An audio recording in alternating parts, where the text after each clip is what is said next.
Ya, halo, ketemu lagi dengan saya Yohanes di channel Dapur Berkat.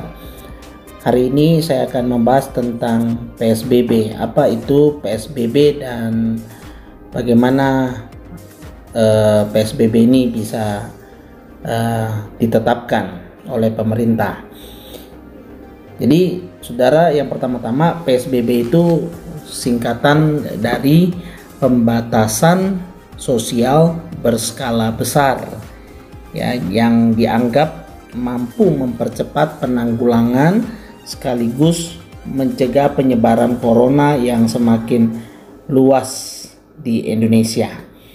Nah, saudara, dilansir dari okezone.com, ya, satu media online, Presiden Joko Widodo itu telah menandatangani, ya, peraturan pemerintah nomor 21 tahun 2020 tentang PSBB dalam rangka percepatan penanganan coronavirus disease atau COVID-19. Pada kapan ditandatanganinya? Itu 31 Maret 2020 yang lalu. Sementara itu, Menteri Kesehatan, yakni Bapak Terawan Agus Putranto, juga turut menerbitkan Peraturan Menteri Kesehatan atau PMK nomor 9 tahun 2020 yang mengatur sekaligus merincikan PP nomor 21 tahun 2020 tadi yang disahkan oleh Presiden Jokowi. Nah, Peraturan Menteri Kesehatan telah ditetapkan oleh Menteri Kesehatan itu pada hari Jumat yang lalu, 3 April 2020.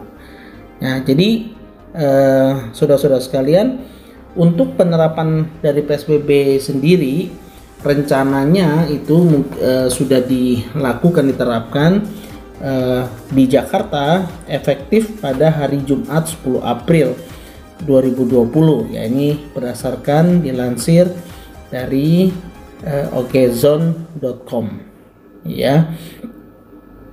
Nah, sebenarnya apa itu PSBB dan apa fungsinya? Nah, bagi yang belum tahu, kita simak sedikit penjelasan berikut ini, ya.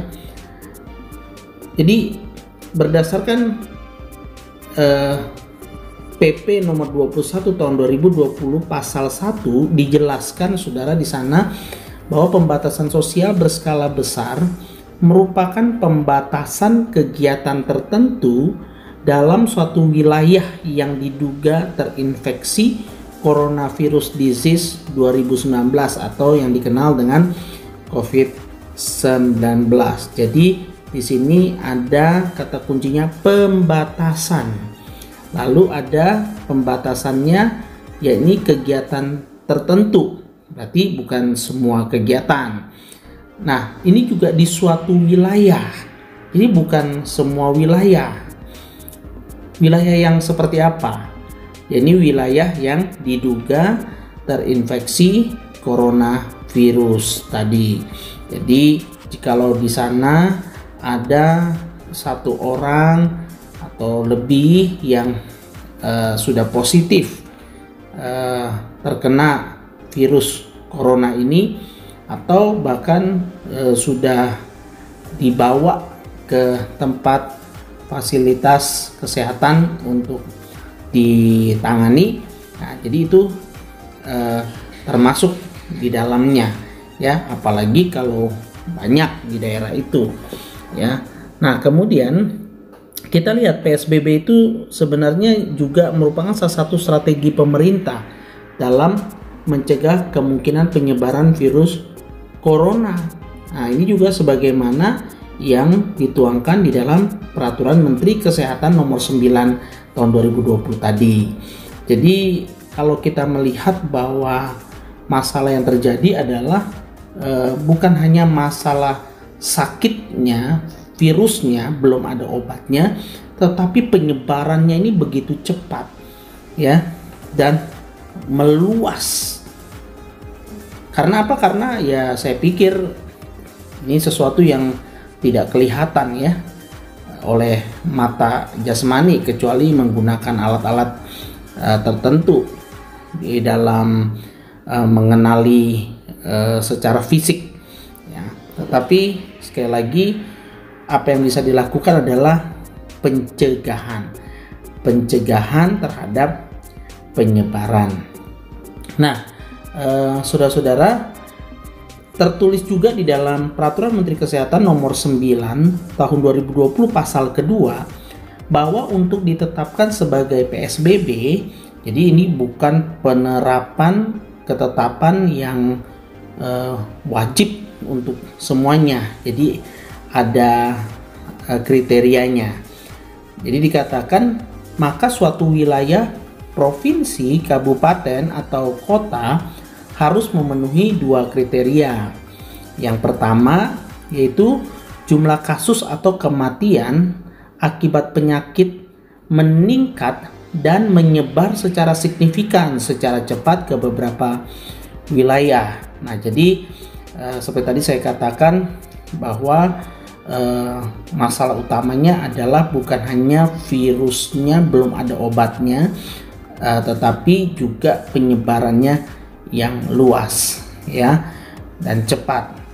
Jadi kalau disinyalir satu daerah itu penyebarannya tiba-tiba sangat cepat sekali, nah itu perlu diadakan PSBB. Sementara kriteria yang kedua adalah bahwa wilayah yang terdapat penyakit juga memiliki kaitan epidemiologis dengan kejadian serupa yang terdapat di wilayah atau negara lain. Nah, jadi ini artinya ya juga ada perbandingannya ya dengan apa yang terjadi di negara-negara yang lain ya. Jadi ini tidak sembarangan ditetapkan satu wilayah itu menjadi wilayah yang harus menerapkan PSBB. Nah, kita juga bisa melihat di dalam penerapannya di Indonesia, PSBB ini bisa begini ya. Para kepala daerah memiliki hak juga untuk mengajukan permohonan PSBB ya yang didasari oleh data kasus COVID-19 yang terjadi di daerahnya masing-masing. Jadi kalau bicara tentang penetapan PSBB, kepala daerah di setiap daerah di seluruh Indonesia mengkaji, melihat ya, jikalau memang dia melihat bahwa daerahnya atau wilayahnya itu terpapar akan virus ini dan terinfeksi di wilayahnya itu cukup cepat penyebarannya, ya dia tidak tunggu harus ditetapkan oleh pusat, tetapi dia bisa mengajukannya ya, sekali lagi tentu saja dengan kriteria yang sesuai ya, yang tadi sudah saya sampaikan. Nah, kita melihat apabila satu wilayah telah disetujui oleh Menteri Kesehatan, maka jadi perlu persetujuan Menteri Kesehatan ya, maka PSBB akan diberlakukan berapa lama? Ya, ini selama masa inkubasi terpanjang yaitu 14 hari. Namun apabila setelah 14 hari tersebut masih terlihat adanya penyebaran seperti ditemukannya kasus baru, maka masa PSBB akan diperpanjang selama 14 hari ke depan hingga kasus terakhir ditemukan. Jadi saudara sekalian, ini adalah berkaitan dengan PSBB. Apa itu PSBB dan bagaimana PSBB itu bisa diterapkan. Nah, juga dari sumber yang lain bisa juga dilihat dari sumber kompas.com ya. Jadi di kompas.com kita bisa baca beritanya apa itu PSBB hingga jadi upaya pencegahan COVID-19. Di sini juga ada data-data pendukung untuk melihat ya. Jadi penerapan PSBB ini memang harus melalui persetujuan pemerintah pusat setelah diajukan oleh pemimpin pemerintah daerah. Jadi ada sinergi ya, ada sinergi antara wilayah dan pusat. Nah, sebelum sebenarnya akhirnya dipilih PSBB itu sebelumnya pernah muncul wacana lockdown ya, atau semi lockdown, atau yang disebut dengan karantina wilayah. Nah, jadi di sini kita lihat kita sudah masuk tahap PSBB. Jadi di sini kita bisa perhatikan berita-beritanya tentang PSBB lebih lanjut. Nah, ini hal-hal yang bisa saya sampaikan lewat channel ini, kiranya boleh menolong, membantu untuk memahami akan apa itu PSBB dan mengapa itu pada akhirnya diterapkan di Indonesia, khususnya di beberapa wilayah yang berkaitan dengan penyebaran COVID-19. Kiranya informasi ini bisa membantu para pendengar channel Dapur Berkat. Terima kasih, sampai jumpa